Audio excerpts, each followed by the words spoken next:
Olá, bom dia. Meu nome é Roseli Neves de Mello, eu sou nutricionista, tenho especialização em nutrição clínica e sou mestranda em nutrição e saúde pela Universidade Federal de Goiás. Hoje nós vamos falar um pouco sobre os aspectos nutricionais da cirurgia bariátrica. Então, antes, nós vamos entender um pouquinho sobre a obesidade. No mundo, a obesidade ela cresceu muito. Em 1975, nós tínhamos 105 milhões de adultos com obesidade.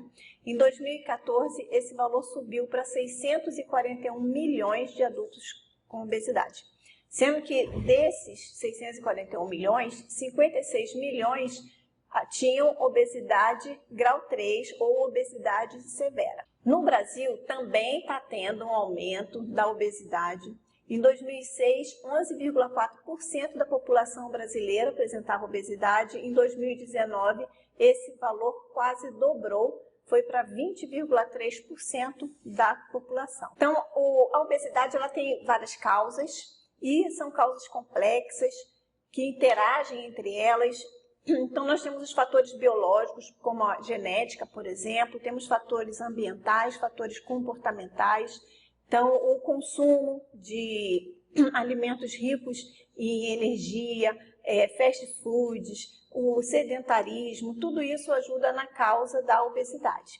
Então, no tratamento da obesidade, se utiliza muito também os fatores comportamentais, como lidar com a dieta, modificações na dieta, modificações no estilo de vida, o aumento da atividade física, como forma de alcançar uma redução do peso. Mas, em algumas situações, essas mudanças comportamentais não são suficientes para a pessoa atingir o peso necessário ou ter uma perda de peso suficiente para ter uma melhora de saúde. Porque a obesidade está relacionada a muitos problemas de saúde também. Então, é importante que haja um tratamento.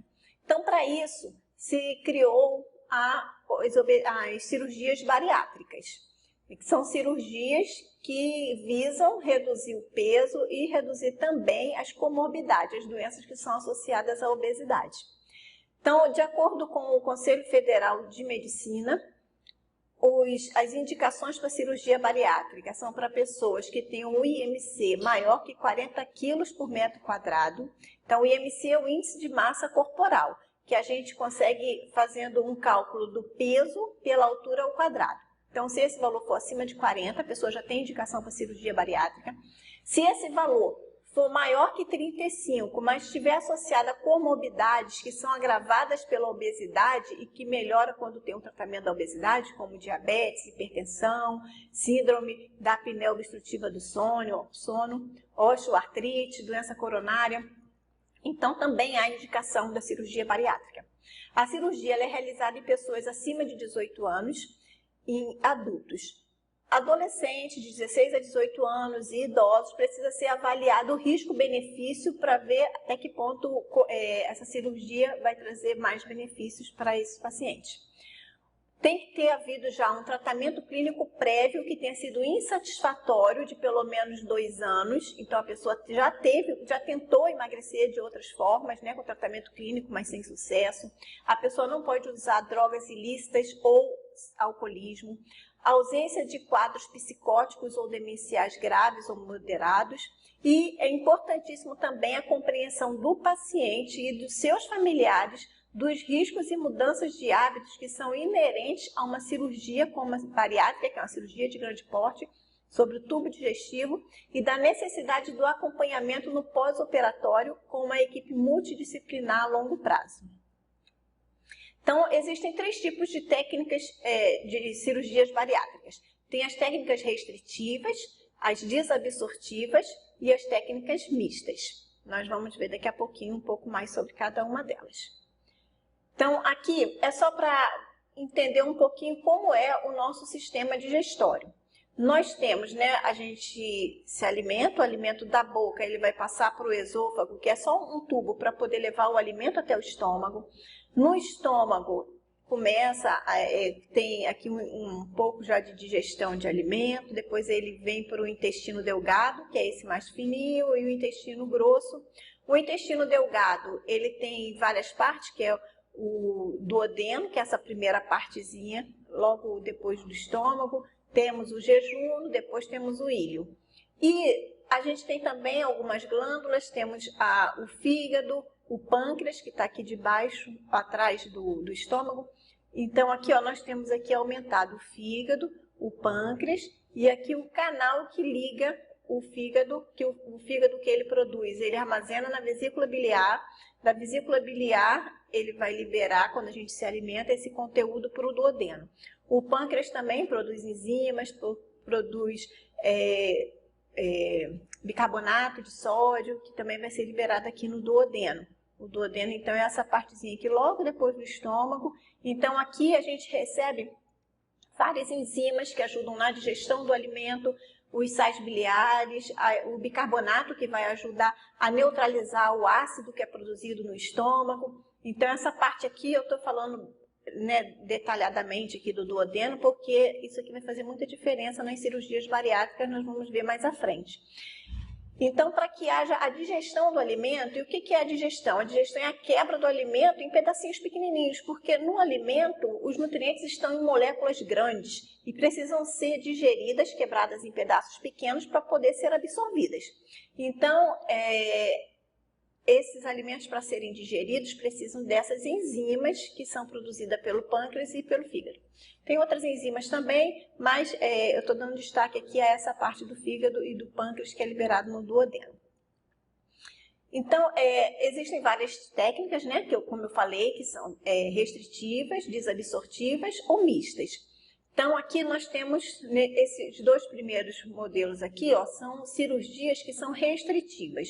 Então, eu vou começar por essa daqui, ó, que é a banda gástrica ajustável. Essa daqui se coloca uma prótese de silicone, um anel de silicone aqui no início do estômago, no estômago proximal. Essa bandazinha, ela é conectada a essa outra parte aqui, ó, que fica no subcutâneo do paciente. Então, o cirurgião, ele consegue injetar líquidos nessa partezinha aqui. Essa injeção de líquido, ela vai modificar essa banda aqui. Ela pode apertar ou folgar a banda. Então, isso aí vai fazer com que o alimento, ele penetre mais lentamente no estômago. Então, a gente diz que ela é restritiva porque a pessoa não vai conseguir consumir um grande volume. O alimento vai passar do esôfago vindo para cá para o estômago, dessa partezinha aqui para essa outra parte, vai ser mais lentamente. Então, a pessoa acaba restringindo a quantidade que ela come por isso e acaba levando ao emagrecimento. Uma outra forma uma técnica, né, de cirurgia bariátrica restritiva é a gastrectomia vertical. Nessa daqui, separa essa parte aqui do estômago, aqui ó, é separada, e aqui ó, fica essa parte aqui desse estômago é excluída. Essa parte ela é eliminada, o paciente fica sem essa parte do estômago. E fica só com essa partezinha aqui de estômago. Então, fica uma pequena parte de estômago, a pessoa não consegue consumir uma grande quantidade, mas o que ela consome é pouco. Também tem mudanças, por exemplo, hormonais, porque o estômago ele produz a grelina, que é um hormônio que dá fome. Quando você tira uma parte do estômago, diminui a produção da grelina, diminui também a fome. Então, acaba emagrecendo também, porque a pessoa acaba consumindo menos. Então, essas são restritivas. Tem as técnicas desabsortivas, que são as que vão modificar essa parte mais do duodeno aqui, tirando essa parte do trânsito alimentar, o alimento não vai mais passar por aqui, então acaba que a pessoa tem uma má absorção, ela não consegue absorver tudo que ela come, por isso que é chamada de desabsortiva. E aí o paciente acaba emagrecendo, porque não está conseguindo absorver tudo que está consumindo, né? E tem as mistas, que elas misturam um pouco de restrição alimentar e um pouco de desabsorção ou má absorção. Então, aqui nós temos, por exemplo, aqui temos o bypass gástrico com a gastroplastia em Y de Hughes. É Y porque fica com o formato de Y aqui, se a gente observar, né? Então, essa daqui, a gastroplastia em Y de Hughes, aqui nós temos o estômago, né? Então, é feita aqui, ó, essa ressecção, essa parte aqui do estômago é separada Então, agora o alimento vem, em vez dele descer pelo estômago, como ele fazia, ele agora ficou só com um pedacinho de estômago pequenininho e essa outra parte ficou de fora. Aqui, que é o duodeno, que é onde acontece, né, muitas enzimas tal, são liberadas aqui, né? Então, essa parte aqui do duodeno, ela fica de fora do trânsito do alimento. E aí, o que eles fazem? Eu vou comparar com esse outro desenho aqui, ó. Faz um corte aqui assim, né, no intestino. Então, e essa partezinha daqui liga nessa partezinha, nesse estômago aqui, ó, que foi nesse estômago aqui, ó, que ficou pequenininho. Então, aquela parte lá de baixo, então corta, aquela parte lá de baixo traz, se liga a esse estômago. E esse outro aqui, que era o caminho natural antes, né, a gente vai ligar numa outra partezinha lá embaixo. Então, as enzimas que digerem o alimento, elas vão vir por essa alça, e o alimento, ele vai vir por esse pedacinho de estômago pequeno e depois descer nessa outra alça aqui.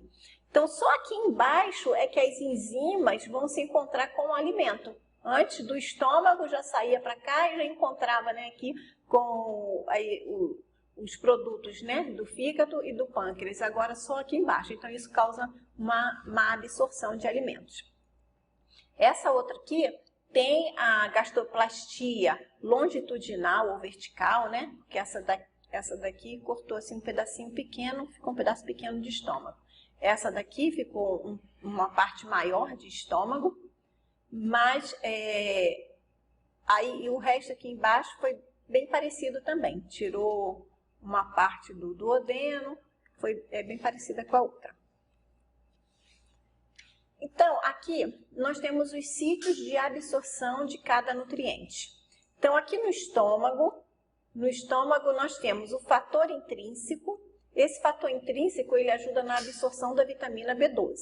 Nós temos o ácido clorídrico, que ajuda na redução do ferro férrico para o ferro ferroso.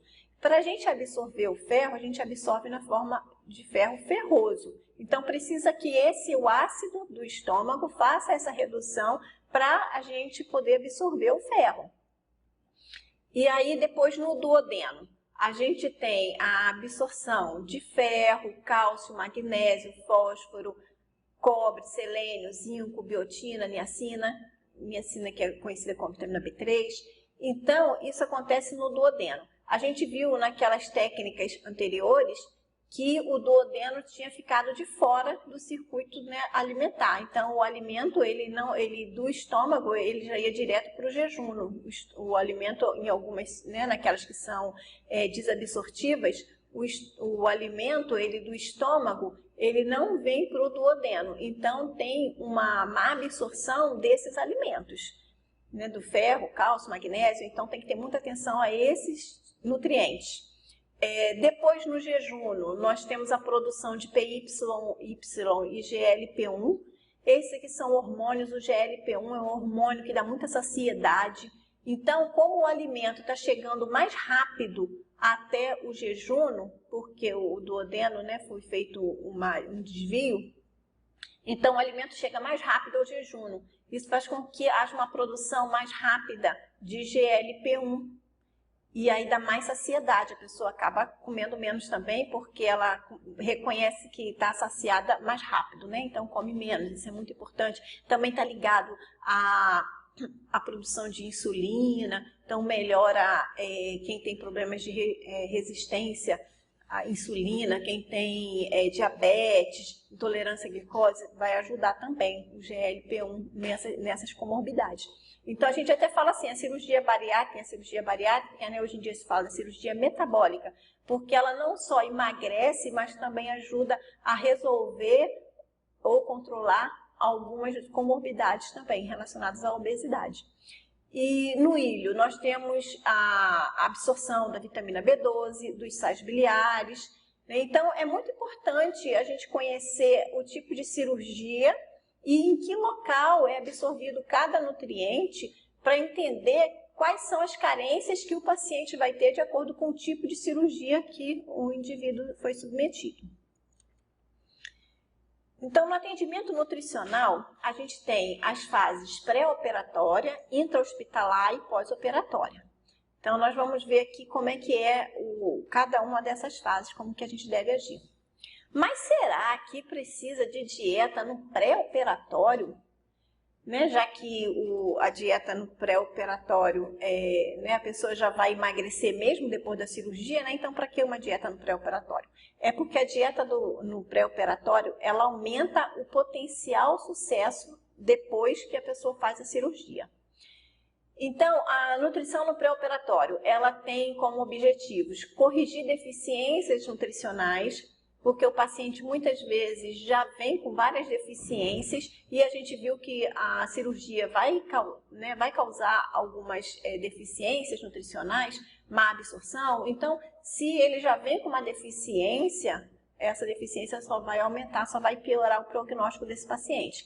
Então, também promover perda de peso de 5 a 10%, mudança de hábitos e estilo de vida e preparar o paciente para a alimentação pós-operatória. Então, o paciente, ele no pré-operatório, ele já tem que entender tudo que ele vai passar, as mudanças que ele precisa fazer, ele já tem que começar a fazer desde já, porque se ele deixar para fazer essas mudanças no pós-operatório, ele vai ter muito mais dificuldade. Então, até para ele ver até que ponto ele está preparado para se submeter a essa cirurgia. Então, a perda de peso recomendada é de 10% no pré-operatório. Por quê? Porque essa perda de peso, ela está associada a menores taxas de complicações, menor tempo cirúrgico, menor perda sanguínea, menor permanência hospitalar e maior perda de peso a longo prazo. Na fase pré-operatória, a gente precisa avaliar também o paciente em relação às medidas antropométricas, o peso, a altura, quantidade de gordura corporal, composição corporal.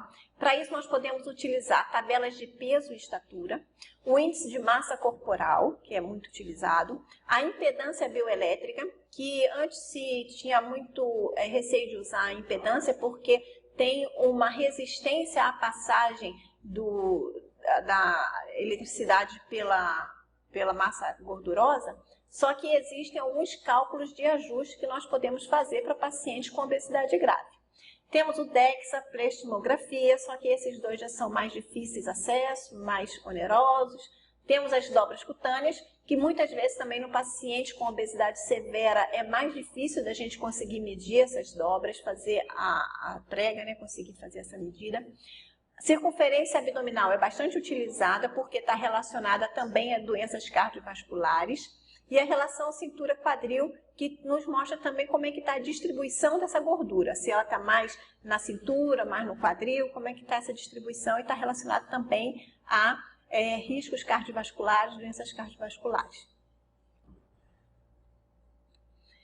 Então, a gente precisa também avaliar no pré-operatório o consumo alimentar do paciente.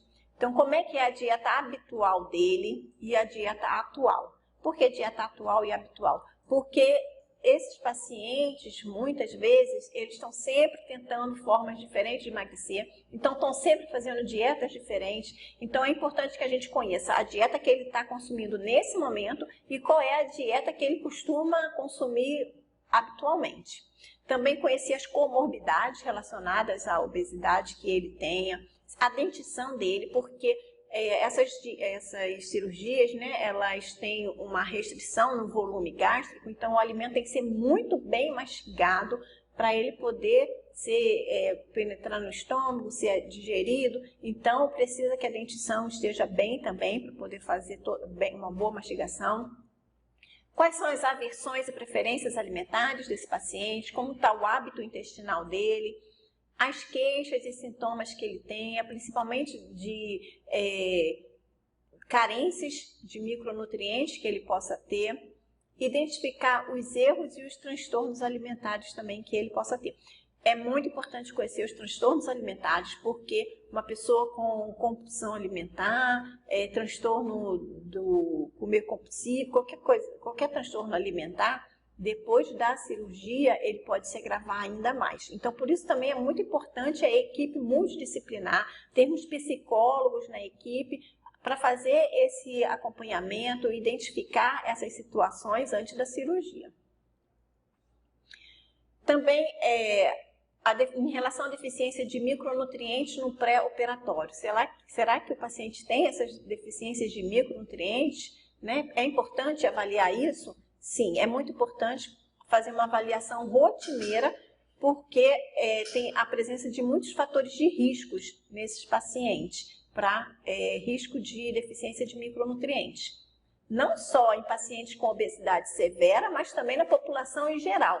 Por exemplo, baixo consumo de frutas, verduras, legumes, um baixo consumo de leite, um alto consumo de bebidas açucaradas, dieta com um alto teor calórico, mas com baixa qualidade, a exposição reduzida ao sol, pouca atividade física, exercícios físicos e a polifarmácia. Então, esses pacientes também consomem muitos remédios diferentes que acabam interferindo na absorção, no metabolismo, na utilização dos nutrientes. Então, pode levar também à carência de micronutrientes.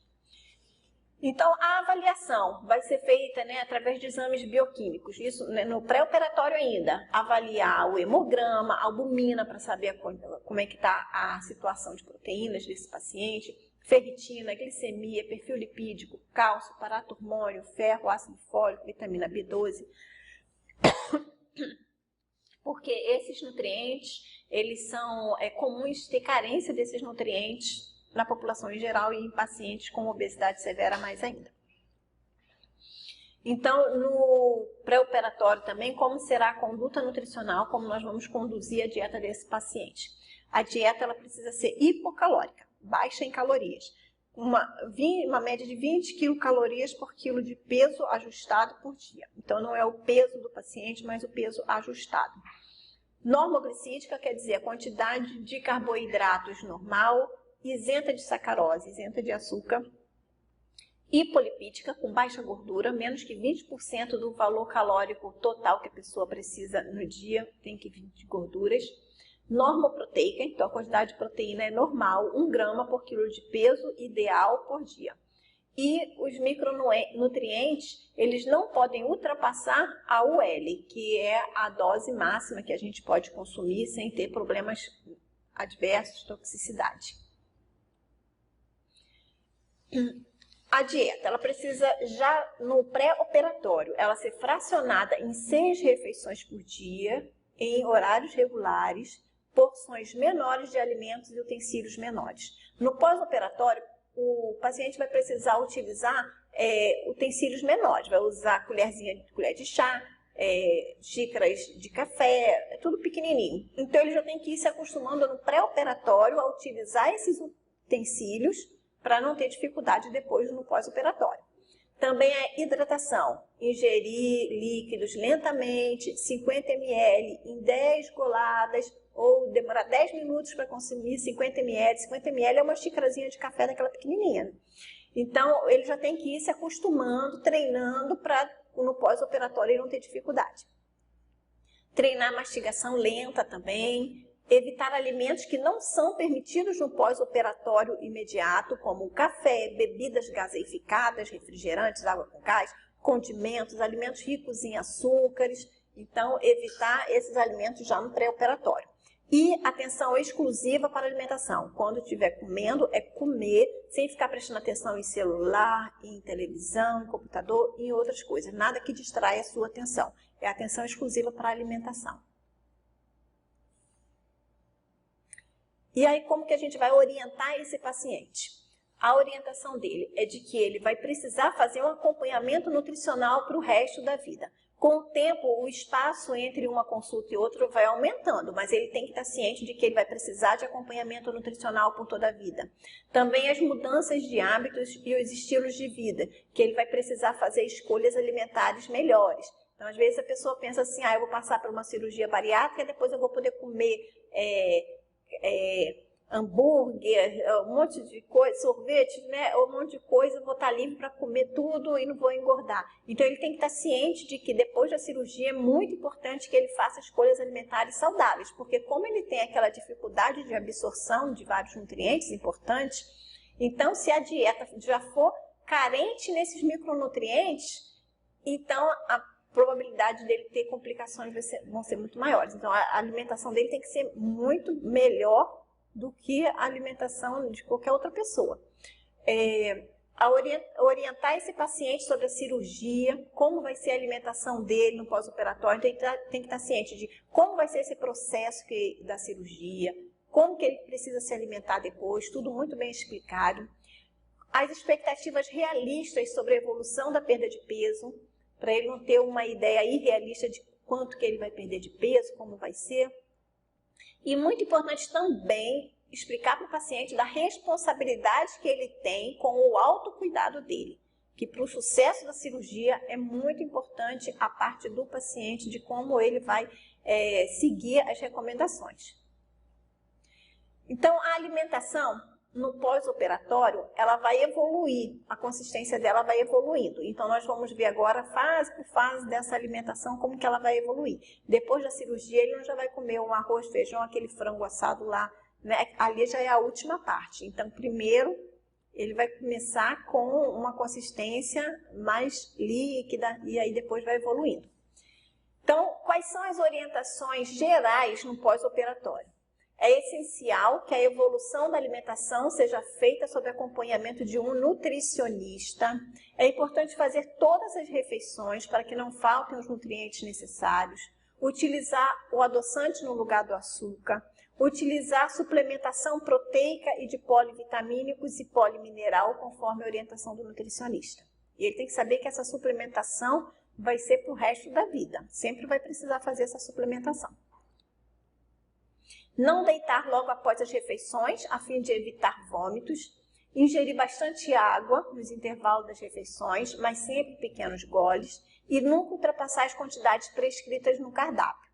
Caso esse paciente já se sinta saciado com um volume menor do que foi prescrito, então ele não deve insistir para consumir aquele alimento todo, aquela quantidade toda. Ele pode parar onde ele já se sentiu saciado, ele para de consumir.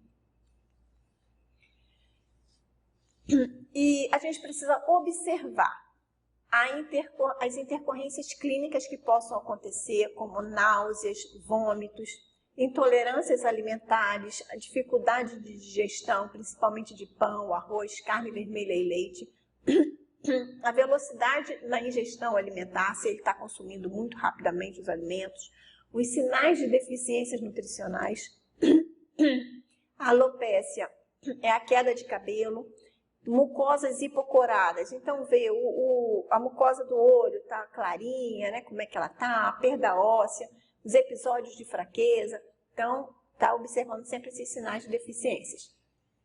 Acompanhar também os exames laboratoriais, então de 3 em 3 meses no primeiro ano, de 6 em 6 meses no segundo ano e uma vez por ano a partir do terceiro ano. Então, para o resto da vida vai ter que estar sempre fazendo esse acompanhamento também dos exames laboratoriais. Então, logo após a cirurgia, né, no pós-operatório imediato, o paciente vai precisar fazer um jejum de 12 até 12, 24 horas no pós-operatório é jejum, não vai consumir nada. Aí depois, no primeiro e segundo dia pós-operatório, o paciente vai consumir a dieta líquida restrita, que é com líquidos claros, isenta de sacarose, então sem açúcar, sem café, sem bebidas carbonatadas, refrigerantes, água com gás. E aí como é que o paciente como é que vai ser conduzida essa reintrodução alimentar? Então, em cada refeição, o paciente vai receber um copo com 200 ml, no máximo 200 ml de líquidos, e ele vai fazer 8 a 9 refeições ao dia, de 2 em 2 horas, com esse copinho de 200 ml em cada refeição. Como é que ele não vai consumir esses 200 ml todos de uma vez só, até mesmo porque, dependendo da cirurgia, o estômago dele não cabe essa quantidade toda de líquido. O volume que ficou remanescente de estômago foi muito pequeno, não cabe tudo isso. Então, ele vai consumir um copinho de 50 ml de café. Então, 20 a 50 ml, o copinho é de café, né? Mas com um líquido que não é café. E aí, pode ser um chá. Então, ele vai consumir um copinho com 20 a 50 ml de líquidos, vai tomar 10 goles desse líquido, ou assim, demorando assim, 5 minutos, né? Vai tomando um golinho, outro golinho, outro golinho, no prazo de 5 minutos para tomar esses 50 ml. Aí ele dá um intervalo de 10 minutos, depois ele volta a tomar outro copinho de 50 ml, demorando 5 minutos para consumir esses 50 ml. Então, e aí, a dieta que ele vai consumir é a dieta líquida completa sem sacarose. Então, a gente viu aqui, né, na primeira e na segunda semana, então nos 15 primeiros dias, ele vai consumir essa dieta líquida completa, que ela é feita com os seguintes alimentos. É permitido água sem gás, água de coco, bebidas isotônicas, essas que as pessoas, os esportistas tomam, e deve evitar bebidas gaseificadas, bebidas alcoólicas. Pode consumir chá sem açúcar, a alimentação dele é toda sem açúcar. Então pode ser chá de erva doce, hortelã, camomila, evitar o café, evitar chá preto, chá mate, porque tem cafeína, a canela, o chá de canela. Pode consumir suco de frutas frescas, batido, coado, sem açúcar, suco concentrado sem adição de açúcar, suco de soja light e evitar as frutas ácidas. Também pode consumir gelatina diet, mas só que ela não vai ficar naquela consistência de gelatina, ela é uma consistência mais líquida, sem açúcar, né? O leite desnatado sem lactose ou de soja light, tudo puro, ou pode ser consumido também na forma de vitaminas de frutas ou mingau de maisena, fubá ou aveia, sempre batidos e coados e sem açúcar. E evitar bebidas com açúcar, milkshake, leite condensado, iogurte. Pode também caldos batidos e coados 2 vezes. Então vai pegar um caldo de feijão ou de carne magra, peito de frango, patinho, peixe, botar mais vegetais e mais temperos naturais, bater 2 vezes, bater bem no liquidificador e depois coar 2 vezes. E o que deve evitar? Sopas e temperos industrializados, caldos prontos, condimento, pimenta, ketchup, mostarda, shoyu. Ele não já vai, no segundo dia pós-operatório, consumir, por exemplo, uma vitamina. Ele vai começar com os chás, com água, suco, aí depois o leite, e aí depois esse leite vai começando a introduzir um pouquinho de um cereal, né, alguma coisa para engrossar esse leite, mas isso vai sendo feito aos poucos, observando a tolerância do paciente, certo? Então, nessas 2 semanas, ele vai evoluindo até alcançar esse tipo de alimentação. Ela vai sendo feita progressivamente. No pós-operatório, é importante também a suplementação alimentar. Então, a suplementação de proteínas em pó. Então, a gente dá essa suplementação numa dose única ou pode ser fracionada ao longo do dia. Vai diluir essa proteína no suco, ou no leite, ou na sopa, mas não liquidificar a proteína, o suplemento. As vitaminas e minerais são dados em pó ou líquido, não pode ser comprimido, e de 1 a 2 vezes ao dia. Os suplementos, a gente pode dar um suplemento de ácido fólico, 400 microgramas por dia, ferro elementar, 40 a 65 microgramas por dia, citrato de cálcio mais vitamina D. O citrato de cálcio, 1.200 a 2.000 miligramas por dia, mais 400 a 800 UI por dia de vitamina D. E a vitamina B12, ela pode ser dada por via oral, 350 microgramas por dia, ou 500 microgramas por semana, ou microgramas por 1.000 microgramas por mês intramuscular, ou 3.000 microgramas por mês, de 6 em 6 meses, intramuscular. Então, a gente pode dar por dia, por semana, por mês, ou de 6 em 6 meses, essa suplementação de vitamina B12.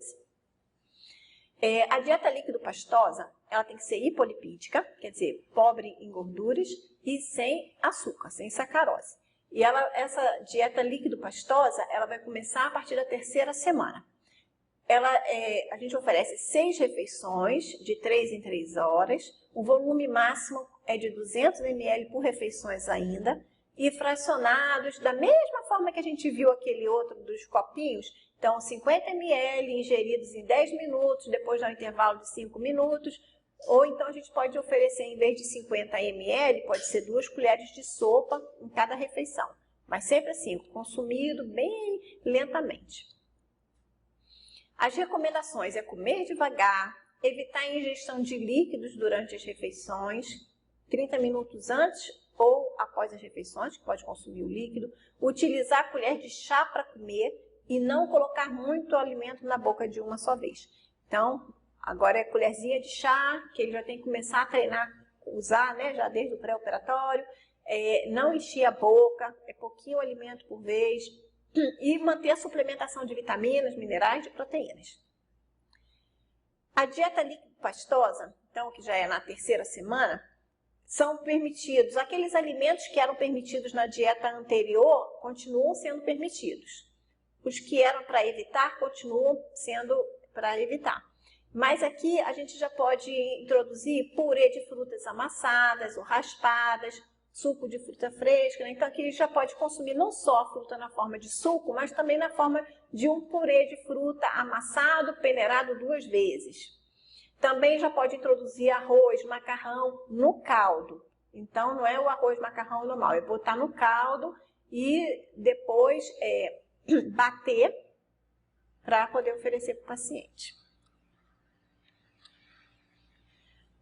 A dieta pastosa e polipídia e sem sacarose, né, continuando da terceira semana ainda, a gente vai oferecer 6 refeições de 3 em 3 horas, 200 ml, aquela mesma situação. Continua com as recomendações de comer devagar, evitar líquidos. Aí a consistência dos alimentos agora vai ser de pirão, né, que é amolecido, né, então deve ser aquele que escorre na colher, né, que a gente coloca a colher assim e ele escorre, não é aquele consistência mais durinha. Então, continua as mesmas orientações.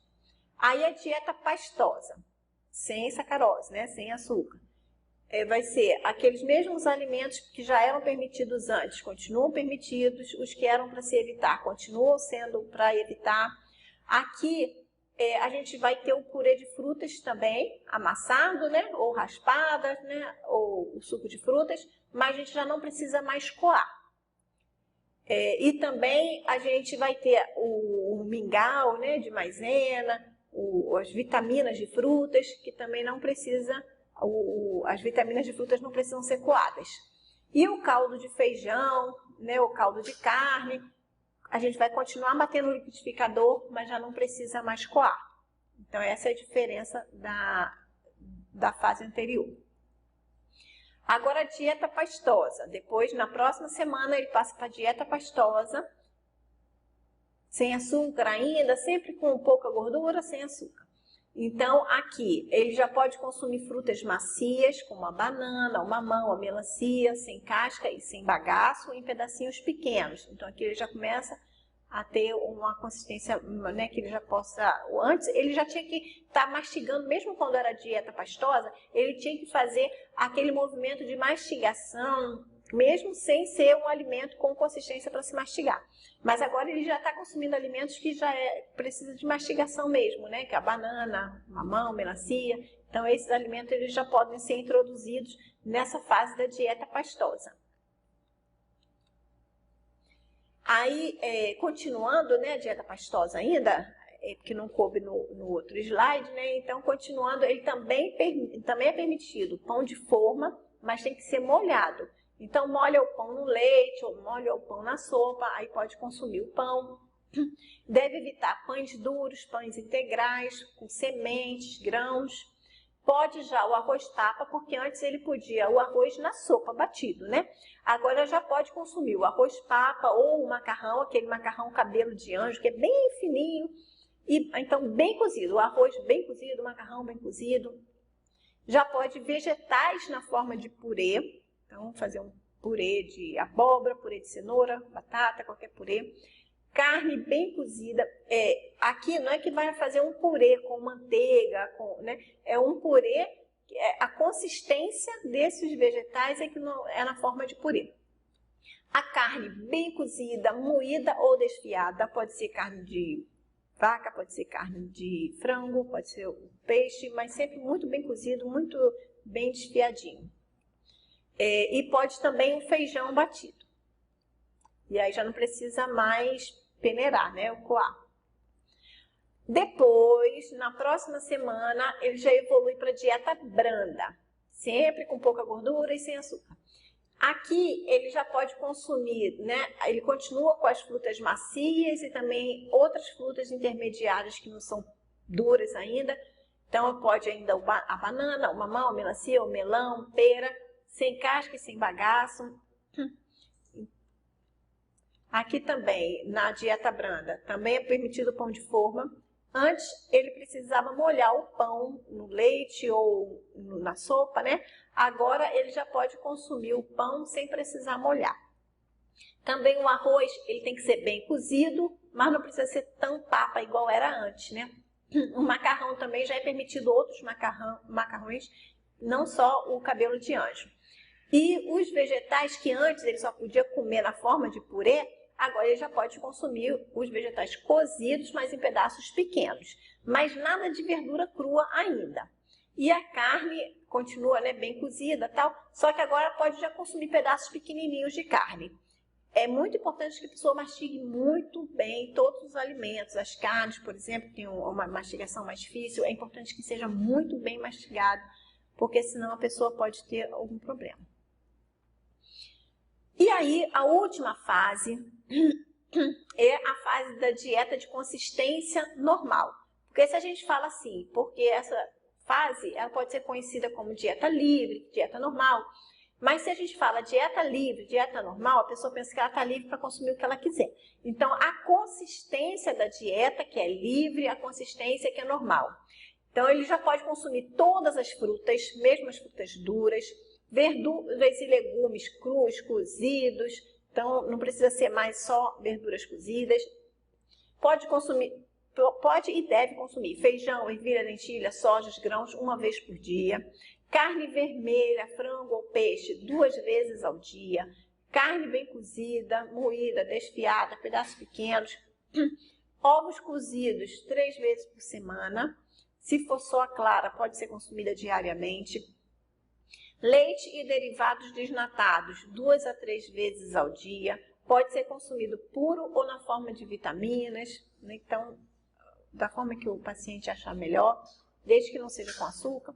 Arroz ou batata ou macarrão 2 vezes ao dia, os pães e bolachas 1 a 2 vezes ao dia, suco natural e água à vontade, gelatina diet em consistência firme.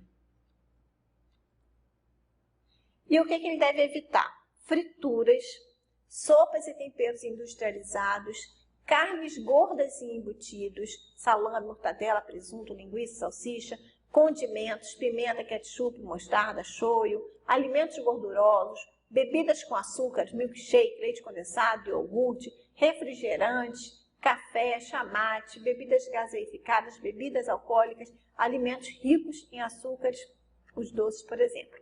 Então, esses ele vai evitar sempre.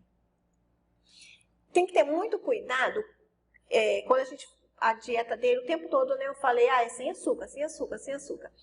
Porque existe uma complicação, né, no pós-operatório, que é a síndrome de dumping, que é uma resposta fisiológica à presença de quantidades altas de alimentos na porção proximal do intestino delgado. Lembra que na cirurgia, o duodeno, ele ficou, uma parte do duodeno, né, o duodeno fica de fora e a gente pega o jejuno e traz para junto do estômago. Então, o alimento, ele do estômago, ele já vai direto para o jejuno. Isso aí pode causar, como ele não passou pelo duodeno, não passou por uma digestão pelo duodeno, isso causa uma modificação no jejuno que pode levar à síndrome de dumping, essa presença de alimentos ali.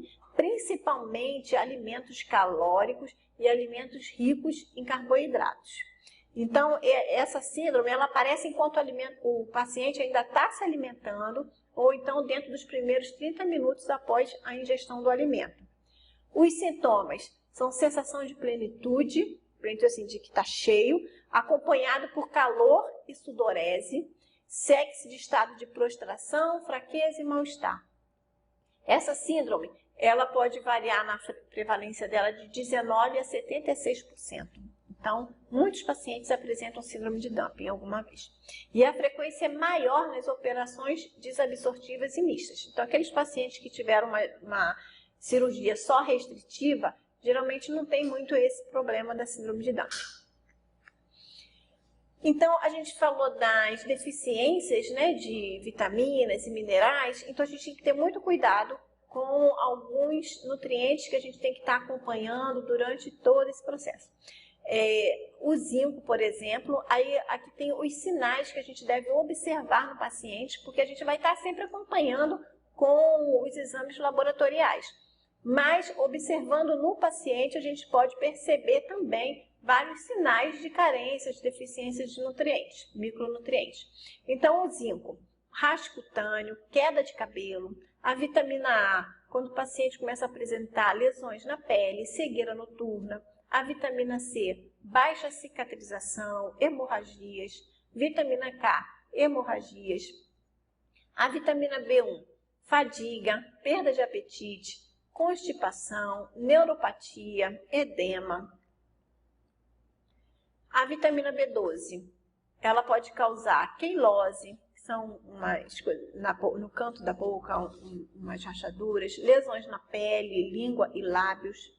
A niacina, dermatites, diarreia, depressão, delírio, desorientação.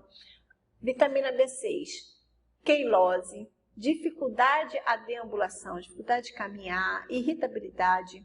Vitamina B12, degeneração neurológica, palidez cutânea. Ácido fólico, palidez cutânea. Biotina, dermatite, queda de cabelos. E o ácido pantotênico pode causar queimação nos pés. Então, tem que sempre estar observando, porque é muito comum. O paciente, ao longo do tempo, ele começa a acreditar que não tem mais necessidade de reposição de micronutrientes, dessa suplementação. Então, tem que estar em toda consulta, sempre questionando o paciente se ele está consumindo esses suplementos, né? E porque ao longo do tempo, né, muito tempo pós-cirurgia, eles podem acabar abandonando. E isso causa vários problemas para a saúde do paciente. Então é importante que ele tenha consciência da necessidade e nós, como profissionais, também está observando tanto esses sinais como os acompanhamentos laboratoriais também, para que o paciente não tenha nenhum problema maior por falta de micronutrientes. Então, muito obrigada. Tá aí meu e-mail também, se alguém quiser mandar alguma mensagem por e-mail depois. Muito obrigada pela participação de vocês. Eu espero ter ajudado a trazer mais alguma informação em relação à cirurgia bariátrica.